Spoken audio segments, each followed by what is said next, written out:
Welcome to our reflections on October the 31st, which I think is possibly one of the least pleasant days for me of the whole year. And behind me you'll see why. The pet shop in Lanchester has really gone to town with its Halloween display.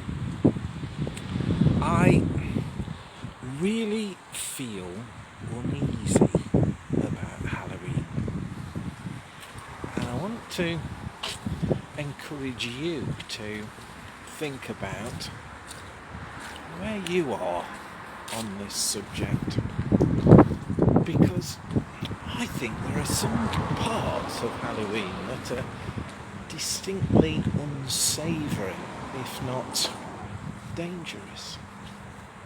But there are other parts of it that are just a bit of fun.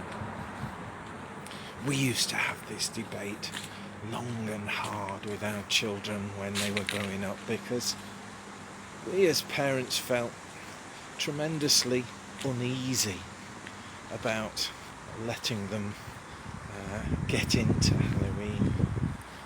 They used to be so embarrassed when we just shut ourselves away on October the 31st evening, refused to answer the door, and I said, but what if it's our school friends? Why can't we go out with them? It was a tough challenge. And yeah, of course it's a bit of fun, and kids love dressing up, and they like the idea of getting sweets. Trick or treat, do we really want to give the children license to potentially not be very nice just because they don't get treats? I'm uneasy about the whole thing with Halloween. We've gone through different stages, I think, in our thinking as parents. At one point we tried to ignore it, as I've illustrated, in the hope that it might go away. I was intrigued when I looked at the daily readings that I follow this morning, and there was absolutely nothing about Halloween. It just focused on completely different things from the set reading for today, which is Hebrews 13, by the way. I'll come to that in a few minutes' time. But we tried to ignore it. It wouldn't go away. In fact, it seems commercially to have got even dafter as time has gone on. Then we went through a phase as parents, and me as minister, of being openly against it, of avoiding it and encouraging other people to ignore it as well. We talked about the links with evil spirits, about really not wanting our children to get all worked up or scared about some of the more dangerous aspects to do with what some people celebrate on Halloween. And sometimes people really do go over the top.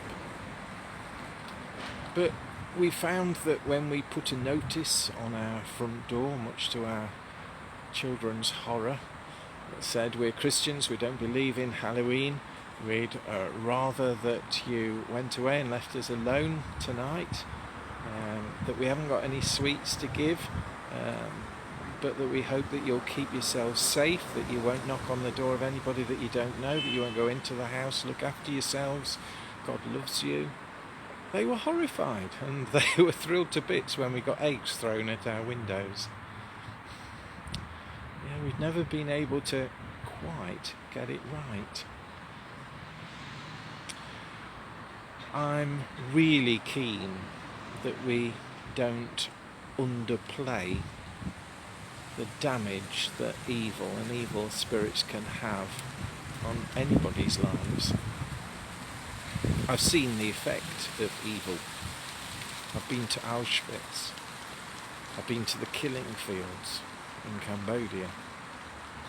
In another way, I've seen it when I've seen small children with swollen bellies due to kwashiorkor, malnutrition, when I visited southern Africa. Evil comes in different forms, and it can manifest itself in the selfishness, which means that we just think about ourselves and we ignore the plight of others.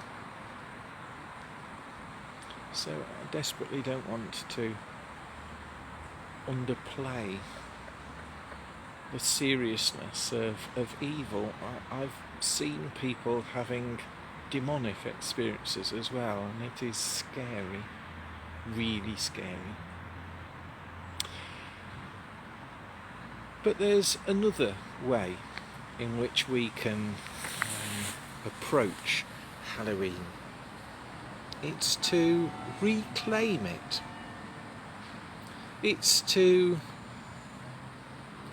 organise light parties, as we have sometimes in times gone by, where we encourage the children to come and have lots of fun, just like they would going out trick-or-treating, but instead talking about light and light shining in the darkness, like light overcoming the powers of darkness, and having fun and reclaiming it as it originally was, which is a celebration of the way in which we have hope because of the light of the world, Jesus Christ.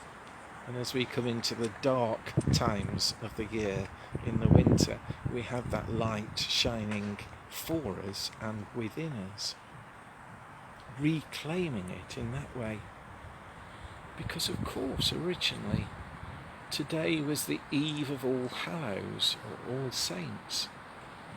It's a time to celebrate the way in which Jesus is indeed light for us, and the people who have gone before us, who have shown us that light, embodied that light. Jesus, the light of the world in our midst. I want to finish by encouraging us to go through this day with one of the verses of Hebrews 13. And it says this: "The Lord is my helper, and I will not be afraid." So I hope that today you will feel safe, that you will be safe, that you'll not be afraid, because you know that the Lord is our helper. God bless.